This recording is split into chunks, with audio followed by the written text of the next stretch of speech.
DB প্রধান হারুনও পলাতে গিয়ে এয়ারপোর্টে সেনাবাহিনীর হাতে গ্রেপ্তার। কঠিন শাস্তির মুখোমুখি ডিবি প্রধান হারুনুর রশিদ। দাদা, ডিবি হারুনের আসলে কি অবস্থা?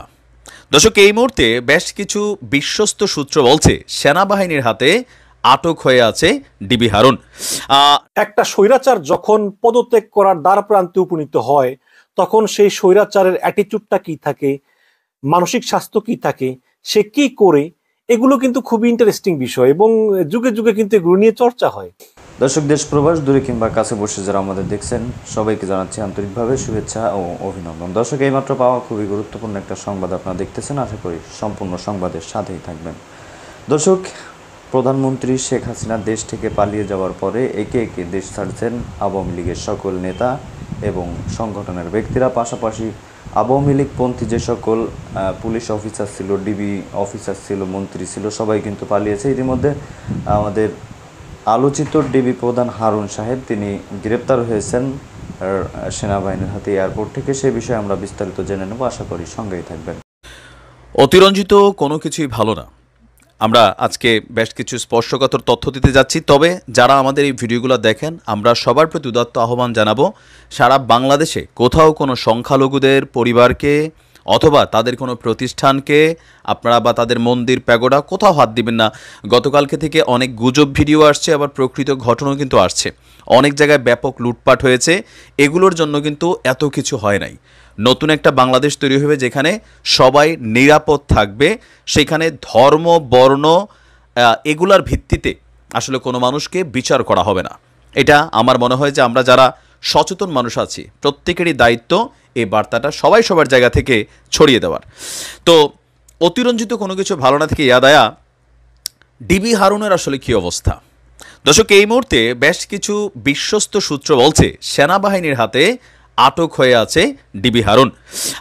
নিরাপত্তার খাতিরে এই মুহূর্তে তাকে জনসম্মুখে আনা হচ্ছে না। কারণ কি, যে তার যে ভূমিকা ছিল বিশেষ করে বাংলাদেশ পুলিশের মধ্যে হাতে গোনা আমরা যদি দেখি, ফ্রন্ট লাইনে 10-15 জন কর্মকর্তা যারা ছিল, লাইক বেনজির, হারুন অথবা ডিএমপির যেই বেশ কিছু পুলিশের ঊর্ধ্বতন কর্মকর্তা, তারা অনেকেই আত্মগোপনে চলে গিয়েছে, অনেকে দেশ ছেড়ে দিয়েছে, কেউ বা বাসা বাড়িতে পালাইছে। কিন্তু ডিবি হারুন এয়ারপোর্ট থেকে সেনাবাহিনীর হাতে গ্রেফতার হয়েছে। আপনারা জানেন যে ইতিমধ্যেই বাংলাদেশে আমাদের যে সকল প্রবাসী ভাইরা যাওয়ার জন্য টিকিট কাটছিলেন, বেশ কয়েক ঘন্টা বন্ধ থাকার পরে ফ্লাইট ওঠানামা কিন্তু সরকার আপনার আবার চালু করে দিয়েছে। সো যারা দেশে যাওয়ার তারা যেতে পারবেন। কিন্তু দেশ থেকে যারা বের হওয়ার জন্য পায়তারা করছিলেন, এদের মধ্যে এই ডিবি হারুনের মতন যারা আছেন তারা কিন্তু নজরদারিতে পড়ে গেছেন। সেনাবাহিনীর একটা টিম ডিবি হারুনকে বাংলাদেশ ত্যাগ করতে দেয়নি, তাকে এই মুহূর্তে সেনাবাহিনীর হেফাজতেই নাকি রাখা হয়েছে, এমনটাই আমরা বিভিন্ন মাধ্যম থেকে শুনছি। এখনও গণমাধ্যম থেকে অথেন্টিক ওয়েতে নিউজটা আসে নাই, তবে এটা 100% সত্য, এটা বোঝাই যাচ্ছে। এছাড়াও পুলিশের অনেক ঊর্ধ্বতন কর্মকর্তা বা প্রশাসনের যারা ধরেন মানে রাষ্ট্র এবং রাজনৈতিক সরকারকে একত্রিত করে ফেলেছিলেন, তাদের মধ্যে অনেকের মধ্যে ভয়, উদ্বেগ, উৎকণ্ঠা, আর বিশেষ করে অনেকেই নগদ টাকা টোকা ব্যাংক থেকে গত কয়েকদিন যাবৎ আমরা হয়তো বুঝতেছিলাম না কি হচ্ছে, বাট তাদের মধ্যে কিন্তু একটা বার্তা চলে আসছিল যে সরকার পতন হতে পারে। সো অনেক জায়গা থেকে তারা ব্যাংক থেকে টাকা টোকা তুইলা আপনার মানে ঘরের মধ্যে কিন্তু লোড করে ফেলছিল। তো এই সকল টাকা টোকা নিয়ে কেউ আত্মীয় স্বজনের বাড়িতে পলাইছে, কেউ বা অফিস আদালত থেকে বের হইয়া সীমান্ত দিয়া ভারতে ঢুকার চেষ্টা করছে।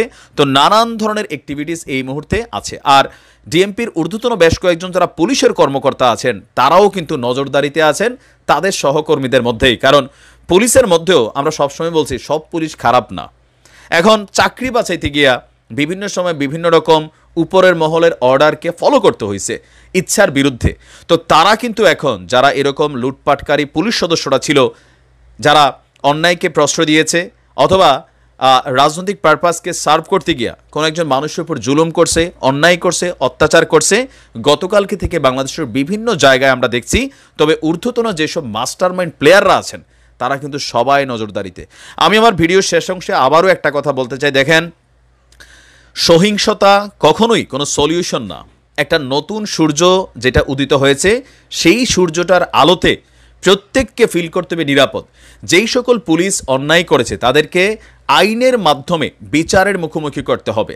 থানা জ্বালাই দেওয়া এটা কোনো সলিউশন না, কারণ এই থানা আপনার আবার নিরাপত্তার জায়গা। এখন সাময়িক এগুলা হচ্ছে, যারা অতি উৎসাহী হইয়া থানাতে আক্রমণ করতেছেন, থানাগুলা জ্বালাই দিচ্ছেন।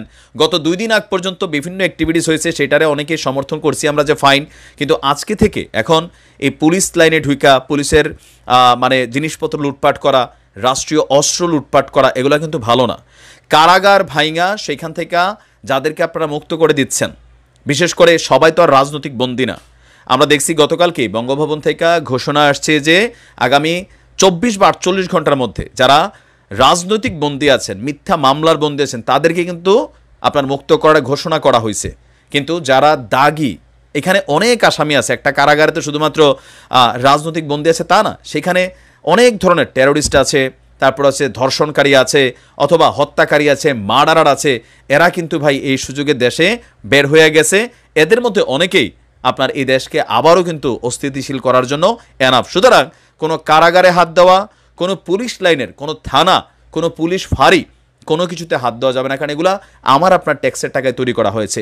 যেই সকল পুলিশরা অন্যায় করছে তাদেরকে দেশ ত্যাগ করতে দেওয়া যাবে না। বিভাগীয় ইনভেস্টিগেশনের মাধ্যমে দৃষ্টান্তমূলক শাস্তির আওতায় আনতে হবে। সহিংসতার বিপরীতে সহিংসতা, এটা কখনোই দেখেন এটাকে সাপোর্ট করার বা বাহবা দেওয়ার সুযোগ নাই, যে যাই বলেন। কারণ এগুলার জন্য তো আর এতগুলা মায়ের প্রাণ মানে বুক খালি হয় নাই। যারা জুলুম ছিল, যারা অন্যায়কারী ছিল, এরা ভয়ে দেশ ছেড়া পালাইছে।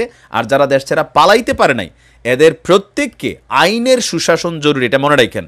আমার একজন মার্ডার করছে, আমার ভাইরে মার্ডার করছে, আমি যে তারে মার্ডার করে ফেললাম, তাহলে কিন্তু আইন এস্টাবলিশড হবে না। কালকে তার ছেলে আবার আমারে মার্ডার করবে, অথবা আমার ছেলে তারে মার্ডার করবে। এই খেলাটাই কিন্তু বাংলাদেশে বিগত 53 বছর ঘটছে।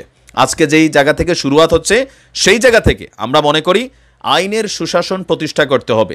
পুলিশকে জনগণের বন্ধু, থানাতে কোনো রাজনৈতিক সরকার যেই আসুক, আজকে আবারও একটা নতুন সরকার আসবে, সেই সরকারের প্রভাব প্রতিপত্তি বিস্তার করার সুযোগ নাই।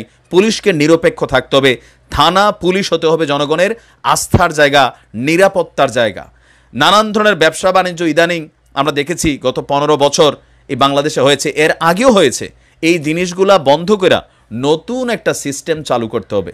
সেই সিস্টেম চালু করতে না পারলে আবারও হয়তো 5 বছর 10 বছর পরে জনগণ এই দৃশ্য দেখবে। এগুলা কোনোভাবেই কিন্তু কাম্য না। সহিংসতার জবাব সহিংসতায় দিলে সেটার জন্য এত আন্দোলনের দরকার ছিল না। সবাইকে ধৈর্য ধারণ করতে হবে। আপনার বাড়ির পাশে একজন হিন্দু আছে, বৌদ্ধ আছে, খ্রিস্টান আছে, তার বাড়ির নিরাপত্তা, তার ঘরের নিরাপত্তা, তার পরিবারের নিরাপত্তা, তার ধর্মীয় প্রতিষ্ঠানের নিরাপত্তা দেওয়ার দায়িত্ব আপনার। আর আওয়ামী লীগের মধ্যে যারা দীর্ঘদিন যাবৎ ক্ষমতাকে পুঁজি করে জুলুম করছে, নির্যাতন করছে, সারা বাংলাদেশ কিন্তু দেখছে। মানুষ ডাইরেক্ট জ্বালাইয়া পোড়াইয়া ভাই রাস্তার মধ্যে ঝুলাই রাখছে। এটা মানুষের ক্রোশ, আক্রোধ। যদিও এটা ঠিক না, কিন্তু এগুলা হচ্ছে। কিন্তু এর বাহিরে যেগুলো হচ্ছে, আপনি কারো মার্কেট লুট করে ফেলতেছেন। আমার পেজে শত শত মেসেজ, বিএনপি করছেন এমন শত শত মানুষের মেসেজ যে ভাই একটু আমার কথাটা বলেন। দেখেন আমি কতজনের কথা বলবো। আমার জায়গা থেকে আমি বরাবরই যেটা চাইছি, আমার পেজে শত শত মেসেজ কালকে রাত্রে থেকে যে ভাই আমরা তো কেউ সাধারণ ছাত্র আন্দোলনের পক্ষে ছিলাম, আমরা কেউ বিএনপির কর্মী ছিলাম, বিএনপির লোক ছিলাম, তো এই যে বা আমজনতা ছিলাম, হিন্দু ছিলাম। দেখেন আমাদের কাছে সবসময় অনেক ধরনের মেসেজ আসে। তো আমি তো পার্সোনালি সবার কথা বলা সম্ভব না, তবে এতটুকু আমি বলি আমার জায়গা থেকে। অলওয়েজ আমি অন্যায়ের বিরুদ্ধে যতটুকু পারছি কথা বলছি, এখনও বলবো। নতুন যেই সরকার আসে সেই সরকার নিয়েও যদি দুর্নীতি করে, লুটপাট করে, এই ধরনের ক্ষমতার অপব্যবহার করে, সেইটা আমাদেরকে বলতে হবে। এটা বলাটা আমাদের ইমানি দায়িত্ব। কারণ আমরা যারা প্রবাসীরা আছি, আমরা এইসব দেশে উন্নত জীবন দেখি, এইখানে কোনো ধরনের রাজনৈতিক সহিংসতা দেখি না। এই দেশগুলোতে আইনের সুশাসন প্রতিষ্ঠিত হয়েছে। তো বাংলাদেশকে আগামী দিনে বিনির্মাণ করতে গেলে সেইখানে যেই সরকারি রাষ্ট্র ক্ষমতায় আসুক, তাদের মাথায় একটা মেসেজ থাকতে হবে যে অসম্ভব একটা সিদ্ধান্ত ছিল যে কোথাও না কোথাও হয়তো সরকারের পতন আসলে ঘটানো সম্ভব কিনা। যাই হোক, ফাইনালি আবারও বলি, কোনো ধরনের সহিংসতা, কোনো লুটপাট, কোনো রাষ্ট্রীয় প্রতিষ্ঠানে হাত দেওয়া, কোনো ব্যক্তি সম্পত্তিতেও আপনি হাত দিতে পারেন না। কারণ যে প্রতিষ্ঠানগুলো আছে এখানে মানুষ কাজ করে। আপনি একটা প্রতিষ্ঠান ভাঙা দিচ্ছেন, একটা বিল্ডিং জ্বালাই দিচ্ছেন, একটা পুলিশ ফাঁড়ি জ্বালাই দিচ্ছেন, এটা কিন্তু ভাই সঠিক না। এই সিচুয়েশন থাকবে না। আজকে যে কাজগুলো করা হচ্ছে পুলিশের মধ্যে, একটা স্বৈরাচার যখন পদত্যাগ করার দ্বার প্রান্তে উপনীত হয়, তখন সেই স্বৈরাচারের অ্যাটিটিউডটা কি থাকে, মানসিক স্বাস্থ্য কি থাকে, সে কি করে, এগুলো কিন্তু খুবই ইন্টারেস্টিং বিষয় এবং যুগে যুগে কিন্তু এগুলো নিয়ে চর্চা হয়। তো গতকালকে বাংলাদেশ সময় দুপুর বেলায় 15 বছর ধরে ক্ষমতায় থাকা শেখ হাসিনা পদত্যাগ করে দেশ ছেড়ে পালিয়ে গিয়েছেন এবং তিনি পালিয়ে যাওয়ার লাস্ট আওয়ারটা আসলে কি রকম ছিল এটা নিয়ে কিন্তু যথেষ্ট কৌতূহল সবার ভিতরে আছে এবং এই বিষয়ে কিছু অনুসন্ধান করে কিছু তথ্য পেয়েছে প্রথম আলো। এবং এই প্রথম আলো থেকে আমি পড়ে শোনাই যে আসলে বাংলাদেশের লাস্ট ডিকটেটর, বাংলাদেশের 15 বছর ধরে ক্ষমতা কক্ষিগত রাখা শেখ হাসিনা, যিনি অনেক দাম্ভিক ছিলেন, দম্ভ করে কথা বলতেন এবং এই ক্ষমতা ধরে রাখার জন্য অনেক গুম খুন করেছেন, সেই শেখ হাসিনার লাস্ট কয়টা ঘন্টা ঠিক কি রকম ছিল, খুব ইন্টারেস্টিং বিষয়। প্রথম আলো হেডলাইন করেছে যে শেষ সময়েও বল প্রয়োগ করে থাকতে চেয়েছিলেন শেখ হাসিনা। লিখেছেন যে শেষ সময়েও অতিরিক্ত বল প্রয়োগ এবং আরো রক্তপাতের মাধ্যমে ক্ষমতা ধরে রাখতে চেয়েছিলেন শেখ হাসিনা। দেশ ছাড়ার আগে গতকাল সোমবার সকাল 10:30 থেকে প্রায় 1 ঘন্টা রাষ্ট্রীয় বিভিন্ন বাহিনীর শীর্ষ কর্মকর্তাদেরকে তিনি চাপ দিচ্ছেন যে তোমরা কি করো, তোমরা দমন করো, তোকে দমন করো। তবে পরিস্থিতি যে একেবারেই নিয়ন্ত্রণের বাইরে সেটা তিনি কিছুতেই মানতে চাচ্ছিলেন না। মানে বিভিন্ন নিরাপত্তা বাহিনীর প্রধানরা বলতেছে আপা পরিস্থিতি আর আমাদের নিয়ন্ত্রণে নাই, আমরা কি করব। তিনি বলছেন যে মানি না, নিয়ন্ত্রণে না আনলে নিয়ন্ত্রণ করো, আরো চাপ প্রয়োগ করো, আরো গুলি করো, আরো বল প্রয়োগ করো। পরে পরিবারের সদস্যরা বোঝানোর পর শেখ হাসিনা পদত্যাগে রাজি হন। এরপর দ্রুততম সময়ে পদত্যাগ করে সামরিক হেলিকপ্টারে করে গোপনে বোন শেখ রেহানাকে সঙ্গে নিয়ে দেশ ছাড়েন শেখ হাসিনা। সংশ্লিষ্ট একাধিক সূত্রের কাছ থেকে শেখ হাসিনার ক্ষমতা ছাড়ার শেষ 4 ঘন্টার একটা বিবরণ পাওয়া গেছে এবং সর্বশেষ তথ্য অনুযায়ী ভারতের ত্রিপুরা রাজ্যের আগারতলা হয়ে দিল্লি পৌঁছেছেন তিনি। সেখান থেকে তার যুক্তরাজ্যে যাওয়ার সম্ভাবনা আছে। অবশ্যই ইতিমধ্যে আমরা একটা সূত্র থেকে জানতে পেরেছি যে ব্রিটিশ প্রধানমন্ত্রী স্যার কিয়ার স্টারমার তিনি শেখ হাসিনার রাজনৈতিক আশ্রয়ের আবেদন খারিজ করে দিয়েছেন। তো এখানে লিখেছে যে দলীয় অস্ত্রধারী ছাত্রলীগ যুবলীগ কর্মীদের নামিয়ে গত রোববার দিনভর সারা দেশে ব্যাপক সংঘাত এবং প্রাণহানি ঘটানোর পরও ছাত্র জনতার আন্দোলন সামাল দিতে পারেননি শেখ হাসিনা। যদিও পরিস্থিতি উপলব্ধি করতে পেরে রোববার রাতেই শেখ হাসিনাকে তার একজন উপদেষ্টা সহ কয়েকজন নেতা বোঝানোর চেষ্টা করেন। তারা শেখ হাসিনাকে সেনাবাহিনীর কাছে ক্ষমতা হস্তান্তরের পরামর্শ দেন বলেও জানা গিয়েছে।